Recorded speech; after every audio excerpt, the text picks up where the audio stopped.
ଭାତ, ରୁଟି, ଇଡଲି, ପରଟା, ପୁରୀ, ଚକୁଳି ସବୁଥିରେ ଦେଖିବେ ବହୁତ ସ୍ୱାଦିଷ୍ଟ ଲାଗିବ। ଆଉ ସବୁ ଡବଲ ହିଁ ଖାଇବେ। ଭାତ ସହିତ ଖାଉଛନ୍ତି ତ ଜାଣିଦେବେ ଯେ ଗୋଟେ ଥାଳିଏ ଭାତ କେତେବେଳେ ସରିଯିବ ଜାଣି ହିଁ ପାରିବେନି। ଏତିକି ସ୍ୱାଦିଷ୍ଟ ଚଟପଟା ଗୋଟେ ଟମାଟୋ ଚଟଣିର ରେସିପି। ଆପଣମାନେ ଆକୁ ଥରେ ବନେଇଲେ ଗୋଟେ ସପ୍ତାହ ପର୍ଯ୍ୟନ୍ତ ରଖିକିରି ଖାଇପାରିବେ। ତ ଆପଣମାନେ ଦେଖିକି ଜାଣିପାରୁଥିବେ କେତେ ଚଟପଟା ଆଉ କେତେ ସ୍ୱାଦିଷ୍ଟ ବନିଥିବ। ତ ଆଶା କରୁଛି ଆଜିର ଭିଡ଼ିଓଟି ଆପଣମାନଙ୍କୁ ପସନ୍ଦ ଆସିବ। ଭିଡ଼ିଓ ପସନ୍ଦ ଆସିଲେ ଲାଇକ୍ କରିବେ, ସେୟାର କରିବେ। ଚ୍ୟାନେଲ ଯଦି ନୂଆ ଅଛନ୍ତି ଚ୍ୟାନେଲକୁ ମୋର ସବସ୍କ୍ରାଇବ୍ କରିବେ। ତ ଚାଲନ୍ତୁ ଲେଟ୍ ନ କରି ରେସିପିଟି ଆଜି ଆମେ ପ୍ରସ୍ତୁତ କରିବା। ନମସ୍କାର, ଜୟ ଜଗନ୍ନାଥ ଫ୍ରେଣ୍ଡ, ଝିଲି କୁକିଂକୁ ଆପଣମାନଙ୍କୁ ଅନେକ ଅନେକ ସ୍ୱାଗତ। ପ୍ରଥମେ ଆମେ କିଛି ଟମାଟୋ ନେବା। ତ ଦେଖନ୍ତୁ ଏଠି କେତେ ବଢ଼ିଆ ପୁରା ଲାଲ ଲାଲ ସୁନ୍ଦର ସୁନ୍ଦର ଟମାଟୋ ହେଇଛି। ତ ଏବେ କ'ଣ କରିବି ନା ଟମାଟୋକୁ ଏଠି ମୁଁ ଭଲସେ କ୍ଲିନ୍ କରି ଧୋଇ ଦେଇଛି। ଏବେ ଆମେ ଛୁରୀ ସାହାଯ୍ୟରେ ଆକୁ ଏବେ କଟିଂ କରିବା। ଯେତିକି ଆପଣମାନେ ଚାହିଁବେ ଚଟଣି ବନେଇବାକୁ ସେ ଅନୁସାରେ ଏଠି ଟମାଟୋ ନେଇଯିବେ। ତ ଟମାଟୋକୁ ଦେଖନ୍ତୁ ଏଇଭଳି ଛୋଟ ଛୋଟ ପିସେସ୍ରେ ଆମେ କଟିଂ କରିବା। ତ ଦେଖନ୍ତୁ ଏଇଭଳି ପ୍ରୋସେସ୍ରେ କଟିଂ କରିଦେବେ। ତ ଫ୍ରେଣ୍ଡସ୍ ଆପଣମାନେ ଥରେ ବନେଇକି ଦେଖନ୍ତୁ, ବହୁତ ବଢ଼ିଆ ବନେଇକି ରେଡ଼ି ହେବ। ଆନ୍ଧ୍ରା ଷ୍ଟାଇଲ୍ରେ ହିଁ ବନେଇକି ରେଡ଼ି ହେବ। ଆଉ ଯଦି ଗୋଟେ ଚାମଚ ଏଥିରେ ନେବେ ନା ମାନେ ଟମାଟୋ ଚଟଣି, ତା ସହିତ ଥାଳିଏ ଭାତ ସରିଯିବ କେତେବେଳେ ଜାଣି ହିଁ ପାରିବେନି। ବହୁତ ସ୍ୱାଦିଷ୍ଟ ଲାଗେ ରେସିପିଟି। ତ ଆପଣମାନେ ଫୁଲ୍ ଭିଡ଼ିଓକୁ ୱାଚ୍ କରିକି ବନାନ୍ତୁ, ଦେଖିବେ ପରଫେକ୍ଟ ବନିକି ରେଡ଼ି ହେବ। ତ ଦେଖନ୍ତୁ ଏଠି ମୁଁ ଟମାଟୋକୁ ପୁରା କଟିଂ କରିଦେଇଛି। ଏବେ ଚାଲନ୍ତୁ ଆକୁ ସାଇଡ଼୍ରେ ରଖିଦେବା। ଆଉ କିଛି କଞ୍ଚା ଲଙ୍କା ନେଇଛି। କଞ୍ଚା ଲଙ୍କା ବଦଳରେ ଆପଣମାନେ ଏଠି ଶୁଖିଲା ଲଙ୍କା ବି ନେଇପାରିବେ। ତ କଞ୍ଚା ଲଙ୍କା ଏଡ୍ କରିଦେବା। ଯେତିକି ରାଗ ଖାଇବେ ନା ସେ ଅନୁସାରେ କଞ୍ଚା ଲଙ୍କା ନେବେ, ବା ଯେତିକି ଚଟଣି ବନେଇବାକୁ ଚାହିଁବେ ସେ ଅନୁସାରେ ଏଠି କଞ୍ଚା ଲଙ୍କା ନେବେ। କଞ୍ଚା ଲଙ୍କାକୁ ବି ଏଇଭଳି ଗୋଟେ ଗୋଟେ କଞ୍ଚା ଲଙ୍କା ଦୁଇ ପିସେସ୍ରେ କଟିଂ କରିବା। ତ କଟିଂ ହେଇସାରିଲାଣି। ତ ଏବେ ଚାଲନ୍ତୁ ଆମର ଆଗ ପ୍ରଣାଳୀ ଆମେ ପ୍ରସ୍ତୁତ କରିବା। ତାପରେ ଗୋଟେ ଆମେ ପେନ୍ ନେବା, ସେଥିରେ ଏଡ୍ କରିଦେବା ଆମେ ସୋରିଷ ତେଲ। ତେଲକୁ ପ୍ରଥମେ ଟିକେ ଗରମ ହେବାକୁ ଦେବା। ତେଲ ଗରମ ହେଇସାରିବା ପରେ ଆମେ ସେଥିରେ ଏଡ୍ କରିଦେବା ଗୋଟେ ବଡ଼ ଚାମଚ ସୋରିଷ ଏଡ୍ କରିବା, ଗୋଟେ ବଡ଼ ଚାମଚ ସେଥିରେ ଜିରା ଏଡ୍ କରିବା, ଗୋଟେ ବଡ଼ ଚାମଚ ସେଥିରେ ଆମେ ଏଡ୍ କରିଦେବା ବିରି ଡାଲି, ଆଉ ଗୋଟେ ବଡ଼ ଚାମଚ ସେଥିରେ ଏଡ୍ କରିଦେବା ଆମେ ରାଶି। ତ ଏଠି ରାଶି ଆପଣମାନେ ଏଡ୍ କରିକି ଦେଖନ୍ତୁ, ବହୁତ ବଢ଼ିଆ ଲାଗେ ଖାଇବା ପାଇଁ। ତ ଆପଣମାନେ ଫୁଲ୍ ଭିଡ଼ିଓକୁ ୱାଚ୍ କରିକି ବନାନ୍ତୁ, ପରଫେକ୍ଟ ବନିବ। ଦେଖିବେ ପ୍ରଥମ ଥର ହିଁ ବନାଉଛନ୍ତି ତାହେଲେ ବି ବହୁତ ବଢ଼ିଆ ଚଟପଟା ବନିବ, ଆଉ ଘରେ ବି ସମସ୍ତେ ପସନ୍ଦ କରିବେ।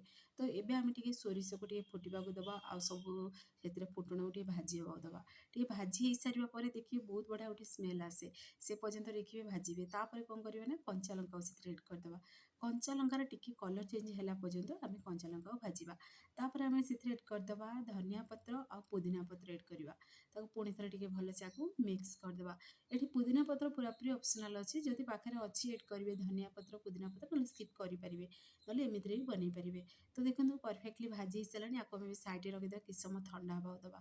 ସେତିକି ଭିତରେ ଦେଖନ୍ତୁ ଏଠି ଗୋଟେ କରେଇ ନେଇଯିବା। ସେଥିରେ ଏଡ୍ କରିଦେବା ଗୋଟେ ଚାମଚ, ସେଥିରେ ସୋରିଷ ତେଲ ହଉ କି ରିଫାଇନ୍ ତେଲ ହଉ ଯାହା ବି ଏଡ୍ କରିପାରିବେ।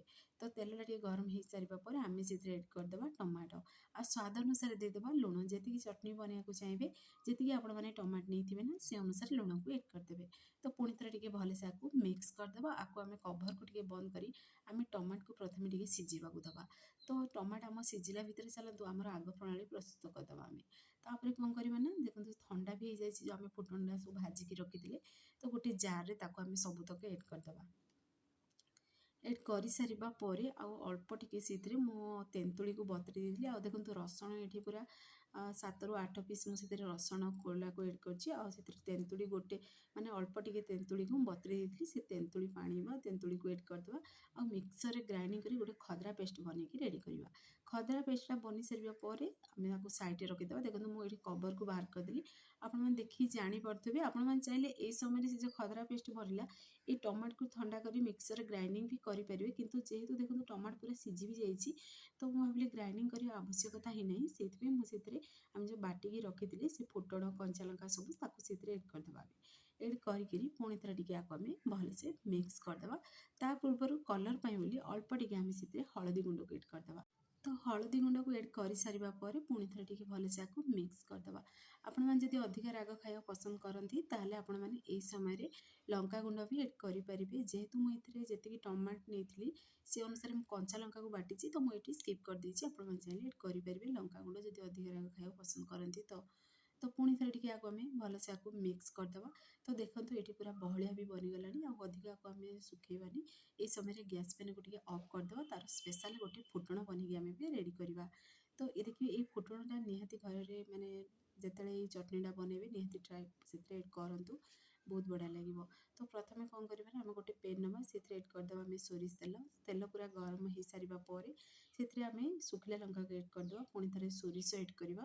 पुणी थे जीरा को अल्प टिके ऐड करवा जी आप बनई से अनुसार सब जिन ऐड करेंगे तापर बिरी डाली और रसुण टे छेचिक से ऐड कर भलसे टे मिक्स करदे आ रसुण ये कंचा स्मेल गला पर्यंत टे आम भाजवा आपने चाहिए ये समय भृसंग पत्र भी ऐड करेंगे जेहेतु मो पाखे भृसंग पत्र नाला तो मुझे स्किप कर देती और लास्ट केवल कलर बोली गोटे चामच मुझे काश्मीरी रेड चिली ऐड कर राग न थाए तो मुझे ऐड कर पूरापूरी ऑप्शनल अच्छी लास्ट तापर देखो आम से जो चटनी बनईकी रखी से आम से फुटणटा को ऐड कर पुणी थे टे भलसे आपको मिक्स करदे तो बहुत बढ़िया कलर आसी फ्रेंड्स आपण मैंने प्रॉपर कलर देखाऊनी कहीं लाइटिंग में टे प्रोब्लेम हो कलर पूरा देखा जाऊनी तो किंतु बहुत बढ़िया कलर भी आसी और बहुत बढ़िया टेस्ट भी लगुला तार फ्लेवरटा भी बहुत बढ़िया थिला तो देखो आपने देखिए ही जानीपे ये केते स्वादिष्ट भी बनी थी तो पुणी थे टे भलसे आपको मिक्स करदे तो फाइनाली आम चटनी रेसिपी बनिकी रेडी भी हो सारानी आते सुंदर भी देखा और बास्ना पूरा घर कंपी उठो तो आपने थे मात्र